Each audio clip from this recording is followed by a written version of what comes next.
all the time I have to open the water because the tap is connected with the sink.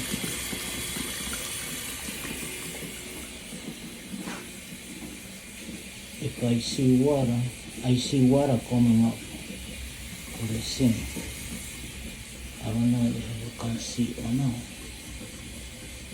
Smooth disconnect. Okay, I'm going to do all there. I have to remove that. This neck. This is the neck I use.